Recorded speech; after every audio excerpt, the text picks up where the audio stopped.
Kategoria lekkich motocykli enduro, a szczególnie tych z homologacją drogową i na kategorię B, przez chwilę w Europie właściwie umarła. Żaden z producentów japońskich czy europejskich takiego motocykla nie posiadał, a jeżeli chodzi o KTM, no to modele EXC straciły homologację. Wszyscy za tą kategorią bardzo tęsknili. Widać to było u producentów, którzy tą niszę zauważyli. I proszę bardzo, na targach EICMA KTM przedstawia coś nowego, czyli KTM Enduro R 125. Oglądajcie!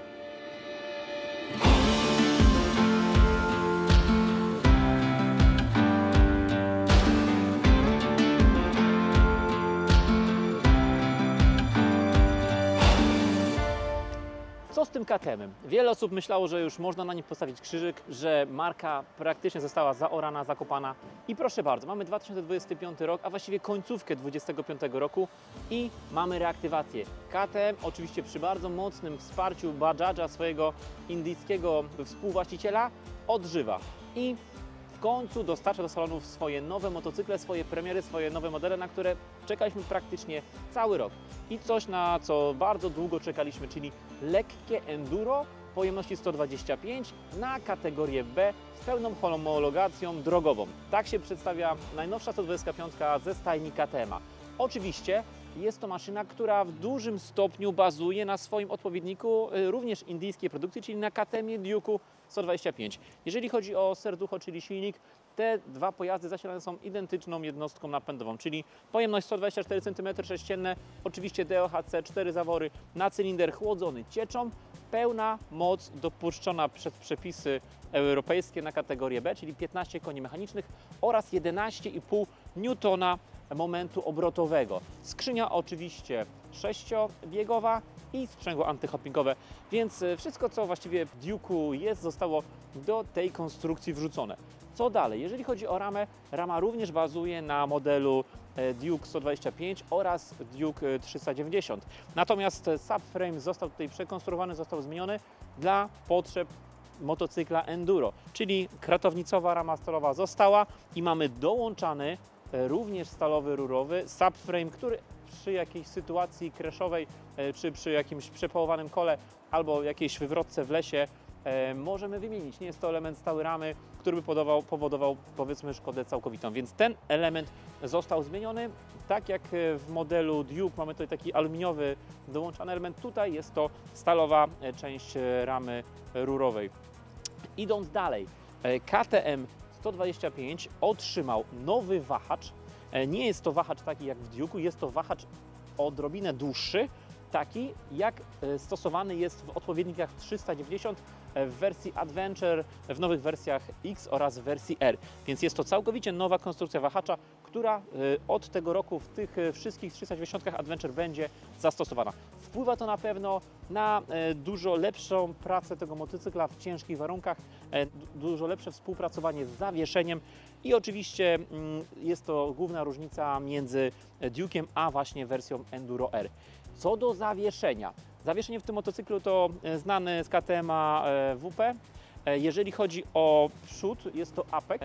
Uwaga, skok 230 mm, z tyłu również 230 mm, więc naprawdę bardzo solidny zawias jak na 125, jak na motocykl tej klasy. No ale KTM, nie ma się tutaj co dziwić, zawsze w kwestii zawieszenia mają to bardzo dobrze dopracowane.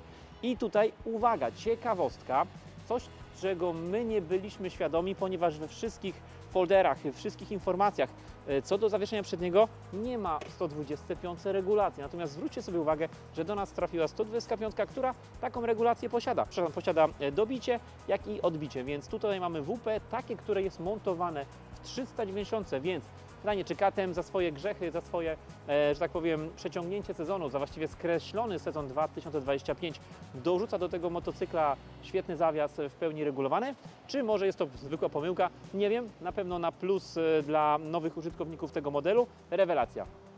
Co do tylnego zawieszenia, jest to amortyzator również WP, 23 mm skoku i tutaj mamy wyprowadzoną regulację hard-soft, czyli twardo-miękko. Możemy sobie tutaj napięcie wstępne sprężyny regulować w ten prosty sposób. Słuchajcie, jeżeli podoba Wam się ten materiał, to zachęcamy do subskrybowania naszego kanału. Kliknijcie subskrypcję, ona nic nie kosztuje, a na pewno bardzo nam to pomaga w rozwijaniu kanału, motywuje nas to do pracy i do tworzenia nowych treści. Piszcie komentarze, zostawiajcie dzwoneczki, bardzo zawsze nas to napędza do dalszej pracy. Lecimy dalej z tą wspaniałą, nową maszyną od KTM. Popatrzcie na ten motocykl. No, nie ma co ukrywać, wygląda świetnie. Linia Enduro R zachowana, fajny zaciągnięty tył motocykla crossowego. Tutaj bez zbędnych elementów. Wygląda to wszystko bardzo ładnie, bardzo estetycznie. Jakby w modelach offroadowych zna się najlepiej. Oczywiście ma on nawiązywać do modelu Enduro R 690, najbardziej znanego enduro w tej pojemności na świecie. Natomiast odeszli troszeczkę od tych rzeczy, jak zbiornik paliwa zamontowany pod siedzeniem.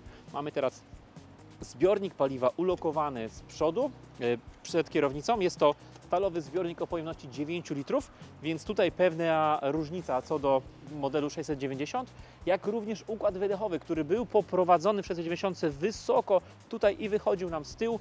Tutaj, tak jak w Duke'u, układ wydechowy jest poprowadzony dołem.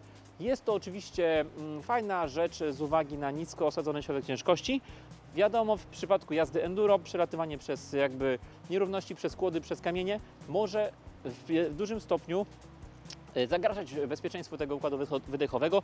Dlatego wersja Enduro R w przeciwieństwie do wersji SMCR posiada aluminiową płytę, aluminiową blachę, która będzie tą część chroniła. Oczywiście nie jest to jakoś bardzo gruba blacha, to będzie jakieś 2 mm, więc jest ta, jeżeli ktoś faktycznie planuje tym motocyklem jeździć jakoś offroadowo, to ten element na pewno daje się do wymiany. Choć oczywiście tak naprawdę, co byście woleli, czym byście woleli zahaczyć? Miską olejową, czy może jednak kolektorem wydechowym? Więc jakby to też nie jest złe rozwiązanie. Idąc dalej, jeżeli chodzi o ten motocykl, fajne rozwiązania, tak jak w motocyklach enduro, czyli składane sety z gumowaniem, ale oczywiście gumę możemy sobie zdemontować. Mamy wtedy pegi o lepszej przyczepności, o lepszym kontakcie z butem. Oczywiście również w tym stylu zrobiona dźwignia hamulca. Jakby minusem jest to, że ta dźwignia hamulca no nie jest składana. Mogłoby tutaj dodatkowo to złożenie być, ale jest ona mała, dyskretna, więc nie jest źle. Fajne osłonki co do pompy hamulcowej, więc jest w jakiś sposób ta pompa chroniona. Podobnie tutaj też wstawione takie elementy wzmacniające, tak aby jednak butem nie wyszorować całej tej części seta od razu.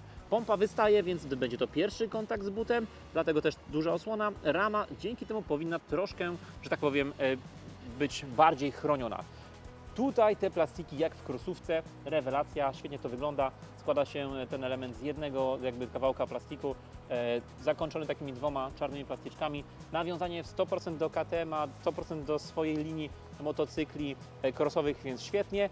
Przód motocykla też oczywiście błotnik, jak to klasycznie we wszystkich modelach EXC, pięknie wygląda. No i w końcu nowa lampa LEDowa. Lampa LEDowa, która w modelach 690 no była do tej pory żarówkowa. Tutaj piękny LED dodaje tej nowoczesności, piękna linia, wygląda to naprawdę bardzo, bardzo dobrze. I oczywiście kierunkowskazy LEDowe też oczywiście już aktualnie są, można powiedzieć, standardem, więc tutaj KTM nie oszczędza i te kierunkowskazy takie zastosował. Oczywiście handbary w wersji Enduro R. W SMCR tych handbarów nie zastaniemy. Jednoczęściowa kanapa. Kanapa też w stylu enduro, nie mamy tu i podziału. Ta kanapa jest dość sztywna, dość twarda, ale powiedzmy, że jest całkiem ok. Tutaj, jeżeli chodzi o to, co znajduje się pod kanapą, no jest dość skromnie. Nie znajdziemy tutaj zbyt dużo miejsca na jakiś bagaż. Natomiast tak naprawdę kto w enduro potrzebuje miejsca pod spodem, mamy zawsze jakiś plecak, mamy jakieś tam swoje torby, które rzucamy na tył. Oczywiście fajnie zasłonięta część akumulatorowa, więc ta elektronika jest przysłonięta, żeby też nie było problemu kontaktu jakiegoś większego. Owszem, moduł Bluetooth, moduł do komunikacji z telefonem komórkowym, do elektroniki przejdziemy sobie za chwilkę, no i filtr powietrza. Więc tyle pod siedzeniem. Jeszcze szybko wspomnę o hamulcach, bo mamy tutaj co prawda nie jakieś tam bardzo szałowe rozwiązania. Mamy pojedynczą tarczę hamulcową, jakieś 275 mm średnicy. Zaciski te by Brembo to są dwutłoczkowe, ale w oplocie stalowym, przewody w stalowym oplocie Fajna pompa i ta skuteczność hamowania jest ok.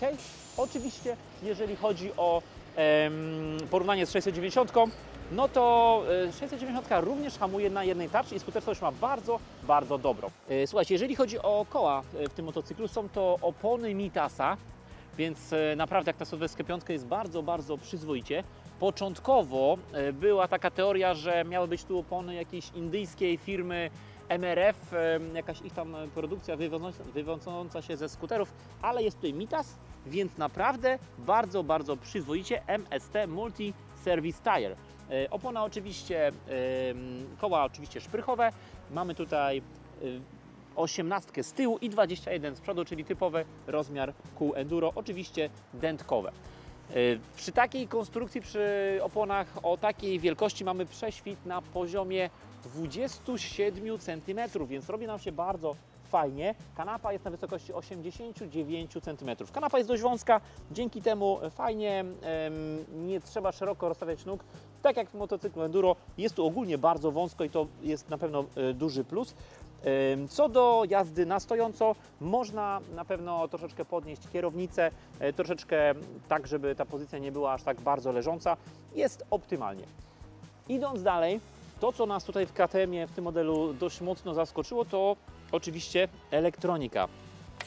Mamy tutaj całkowicie nowy wyświetlacz i widać, że KTM będzie szedł w tym kierunku. Jest to wyświetlacz o przekątnej 4,3 cala. Wyświetlacz, który no jakby jest prosty, czytelny i oczywiście pozwala tutaj na odkrycie wiele nowych funkcji. Tutaj na przykład sam wyświetlacz możemy sobie ustawić w wersji standardowej lub zredukowanej, bo tak naprawdę po co nam w terenie jakaś masa funkcji. Zwróćcie sobie uwagę, bardzo estetycznie to wygląda. Prędkość, bieg i nic więcej. Jeżeli chodzi o kontrolki, to oczywiście w dolnej części wyświetlacza to wszystko sobie znajdziemy. No i tutaj mamy różne informacje co do samego motocykla. Street. Wracamy sobie do zwykłego wyświetlacza. Ciach. Oczywiście nowy przełącznik KTM-a. Przełącznik KTM-a, który jest z joystickiem, działa niestety jakby lewo, prawo, góra, dół bez wciskania, więc wszystkie te funkcje obsługujemy za pomocą jakby kręcenia się w lewo i w prawo. Oczywiście informacje, nawigacja. Po połączeniu się oczywiście z telefonem komórkowym możemy sobie wyświetlić nawigację na tym motocyklu. Komunikacja z telefonem komórkowym daje nam możliwość odsłuchania audio w interkomie oraz oczywiście informacji o połączeniach. Tutaj oczywiście możemy sobie wybierać, który wyświetlacz co pokazuje, jest tego bardzo dużo. Oczywiście connectivity, czyli komunikacja z telefonem komórkowym, shift light, jednostki, język i tu oczywiście upgrade'y, czyli możliwość instalowania sobie grzanych maletek. Ciach. Następnie ekstra funkcje, które w tym motocyklu możemy trafić, czyli grzane manetki, nawigacja, outdoing call, remote control mode, czyli pilot. Ciężko powiedzieć, co tutaj dokładnie KTM ma na myśli. Tutaj pewnie jest to wyświetlacz, który będzie stosowany również w innych modelach KTM, w nowych modelach KTM, więc tak naprawdę dopiero go poznajemy. Oczywiście trzeba się troszeczkę zapoznać z tą obsługą, nie jest jakaś super intuicyjna, ale daje radę. Tutaj oczywiście, tak jak wspomniałem, ten tryb wyświetlacza jest chyba najprzyjemniejszy. Obrotomierz oczywiście i tutaj przechodząc sobie w dół możemy widzieć właśnie funkcje, które są najbardziej potrzebne. Co do ABS-u, jest teraz tryb Road i mamy na kierownicy wyłącznik ABS-u w tym miejscu, natomiast tak naprawdę on teraz nie funkcjonuje, nie działa. Prawdopodobnie jest tutaj możliwość, tak jak zwróćcie sobie uwagę, Ride Mode, i tutaj wybieramy, jest opcja Street. Nie ma innej opcji do wyboru, czyli prawdopodobnie jest możliwość wgrania sobie opcji Offroad, która pozwoli nam na wyłączenie ABS-u, ale fabrycznie tego tutaj nie widzimy, więc ten ABS jest w jakiś sposób zabezpieczony. No więc słuchajcie, powiem Wam tak, bardzo dobrze ten wyświetlacz wygląda. Tutaj oczywiście te grafiki Ready to Race wyglądają super. No i teraz tak, maszyna, która trafia bardzo późno, ale na szczęście sezon enduro dopiero się tak naprawdę zaczyna, bo tak właściwie trwa cały rok. Jeżeli chodzi o cenę tego motocykla, to jest cena taka jak Duke'a 125, czyli 25 900. Czy to dużo? No tak naprawdę nie ma za bardzo na rynku alternatywy, więc wydaje mi się, że jest ok. Jeżeli ktoś szuka takiego motocykla, na pewno bardzo doceni, szczególnie, że to jest prawo jazdy kategorii B, że jest to lekka maszyna enduro. Oczywiście, co znaczy lekka? Tutaj KTM podaje wagę 156 kg i oni podają wagę ready to race. Co to oznacza? To są wszystkie płyny, ale nie do końca pełny zbiornik paliwa. Pewnie 2-3 litry, tak żeby to jeździło, olej i płyn chłodniczy, ale z pełnym zbiornikiem paliwa pewnie ten motocykl będzie ważył około 160 kg. Tak, podejrzewam, że takie są realia. Słuchajcie, no tak naprawdę to tyle co do tej maszyny. Jeżeli coś by Wam się nasunęło, macie jakieś pytania, to piszcie. Jeżeli chcecie ją zobaczyć na żywo, to zapraszamy do salonu, do nas, do Szczecina, gdzie maszyna jest w salonie. To jest jedna z pierwszych sztuk, więc bardzo się cieszymy, że możemy ją Wam zaprezentować. I właściwie tyle. Jeżeli chcielibyście zobaczyć na przykład prezentację odpowiednika szosowego tej maszyny, czyli Duke'a 125, to zapraszamy do naszych filmów, gdzie prezentacja tego Duke'a jest również przedstawiona, a niebawem pojawi się zapewne SMC-R 125, który również w naszej stajni oczekuje na nagranie materiału. Dziękujemy Wam bardzo, życzymy fajnego oglądania, pamiętajcie, subskrybujcie i do zobaczenia w następnej produkcji. Siemanko!